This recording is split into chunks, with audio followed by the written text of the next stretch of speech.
Bonjour à tous. Dans cette vidéo, on va apprendre la méthode pour pouvoir déterminer la limite d'une suite polynomiale. Alors déjà, qu'est-ce que c'est qu'une suite polynomiale? Comme son nom l'indique, dans le mot suite polynomiale, il y a le mot polynôme. Et il faut faire le lien bien sûr avec les polynômes, tels que vous les connaissez bien désormais. Vous avez surtout étudié les polynômes du second degré en classe de première. Et vous vous rappelez qu'un polynôme, ça peut être de degré 3, de degré 4. En fait, qu'est-ce que c'est qu'un polynôme?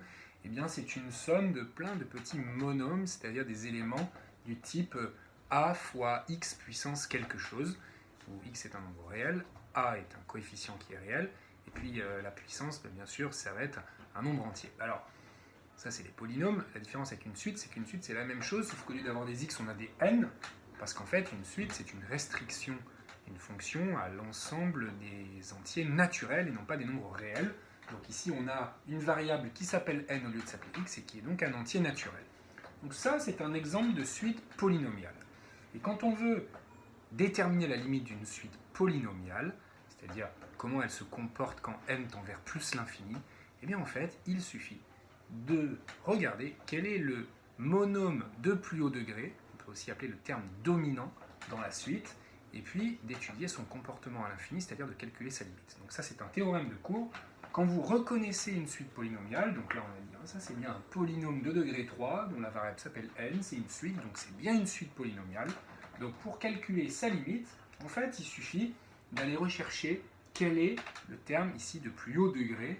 Alors là on a du degré 0, du degré 1, du degré 2, du degré 3, on voit que ce polynôme est bien ordonné. Donc c'est ce terme-là qui est le terme de plus haut degré, c'est-à-dire le monôme dominant. Et une fois qu'on l'a bien identifié, eh bien, on peut écrire tout simplement par théorème que la limite de un quand n tend vers plus l'infini, elle est égale à la limite du monôme de plus haut degré, c'est-à-dire à la limite de moins 2n au cube. Et ceci, eh bien, c'est parce que on a reconnu que un était une suite polynomiale. Et alors ensuite, ça va être un simple calcul de limite. Voilà. On reconnaît ici n au cube. N au cube, on sait que sa limite quand n tend vers plus l'infini, ça c'est une limite usuelle, c'est plus l'infini. Mais comme on doit multiplier tout ça par moins 2, parce que c'est le coefficient qui est ici à côté du n au cube, qui est multiplié par n au cube, eh bien la limite de moins 2n au cube va être bien sûr moins l'infini. Donc ça y est, on a déjà trouvé la limite de cette suite. Donc c'est très facile. Je vous rappelle quand même juste d'où vient ce théorème qui nous dit que la limite à l'infini d'une suite polynomiale, eh bien, c'est la limite de son terme de plus haut degré. En fait, ce qu'il faut faire, il faut se rappeler que cela provient d'une factorisation. Hein. La factorisation, ça va être une factorisation par le monôme dominant, c'est-à-dire ici par moins 2n au cube. Alors au début, quand on fait ce genre de factorisation, on est un peu embêté parce que ça va un peu à l'encontre de ce qu'on vous a appris sur les factorisations, c'est-à-dire on essaie de reconnaître un facteur commun. Mais ici, il n'y a pas de facteur commun, et puis moins 2n au cube, en fait, c'est encore moins un facteur commun, parce que là-dedans, il n'y a pas de n au cube, là-dedans non plus, et là-dedans non plus. Donc on ne voit pas trop comment on pourrait factoriser par moins 2n au cube. Et pourtant, on se le permet, parce qu'il ne s'agit ici pas d'une vraie factorisation au sens strict du terme, mais d'une factorisation forcée, une factorisation totalement artificielle, où on peut factoriser n'importe quel nombre par ce que l'on veut, du moment qu'on redivise derrière par le nombre par lequel on a factorisé. Ce qui veut dire que je vais pouvoir ici factoriser tout de même par moins 2n au cube. Cet élément-là, il va me rester 1. Cet élément 3n au carré, finalement, je n'ai qu'à le recopier, 3n au carré, et je le redivise instantanément par ce par quoi j'ai factorisé, c'est-à-dire par moins 2n au cube. Ensuite, j'ai moins 6n. Moins 6n, pareil, je le recopie, et instantanément, je divise par ce par quoi j'ai factorisé, qui est moins 2n au cube. Et enfin, il me reste plus 1, je le réécris, et puis je le redivise lui aussi par moins 2n au cube. Alors, est-ce que j'ai le droit de faire ça? Bien sûr, sous une toute petite condition, c'est que, comme ici, eh bien, je fais apparaître des dénominateurs avec du n à l'intérieur, ceci ne marche que lorsque n est différent de 0. Voilà, c'est bien de le préciser. Par contre, ça va nous servir à calculer la limite, c'est-à-dire quand n tend vers plus l'infini. Donc bien évidemment, ce qui se passe quand n égale 0, c'est pas très important pour étudier le comportement à l'infini. Donc c'est pas grave du tout, si cette expression, finalement, cette égalité n'est valable que pour n différents de 0, parce que nous, on va voir ce qui se passe très loin quand n devient très grand. Une fois qu'on a fait cette factorisation, qu'est-ce qu'on fait? Eh bien, il y a des simplifications qui vont s'opérer, toujours.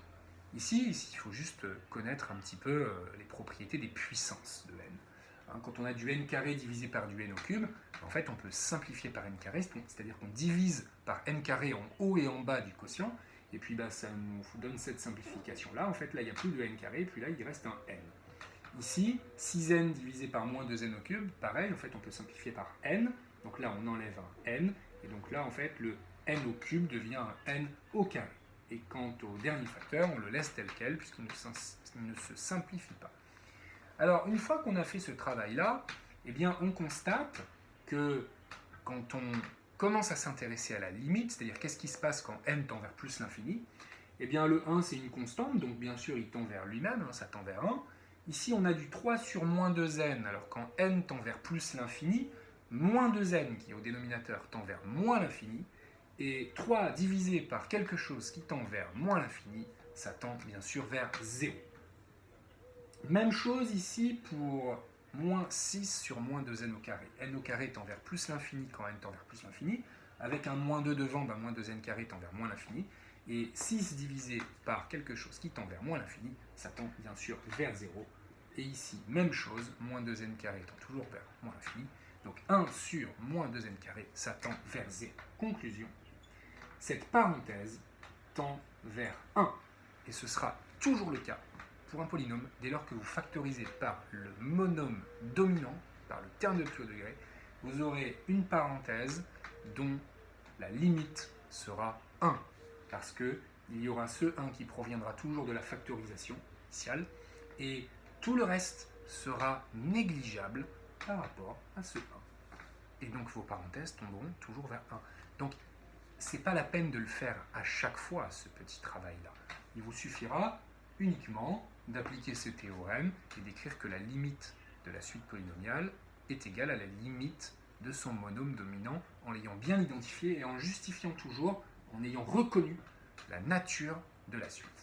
Juste si je continue là, moins 2n au cube, ça bien sûr, ça va tendre vers moins l'infini, et donc on pourrait écrire que par produit, ça fois ça tend vers moins l'infini fois 1, c'est-à-dire ça tend vers moins l'infini. On retrouve bien le résultat de notre théorème. Donc récapitulons, on a une suite polynomiale, on veut calculer sa limite en plus l'infini. Qu'est-ce qu'on fait? On identifie le monôme de plus haut degré, on calcule sa limite, et bien c'est la limite de notre suite. Il ne peut rien vous arriver de difficile sur les suites polynomiales. La seule chose à laquelle il faut faire bien attention, c'est si jamais le polynôme au départ il n'est pas ordonné, c'est-à-dire que le premier monôme que vous voyez à gauche n'est pas toujours forcément le monôme de plus haut degré. Si je vous dis par exemple un égale moins 3n plus 5n puissance 4 moins 10 000 n, eh bien le monôme de plus haut degré, bien sûr ici, c'est celui-ci, parce que c'est de degré 4, et donc la limite de un, ça sera la limite de 5n puissance 4, c'est-à-dire plus l'infini, quand n tend vers plus l'infini.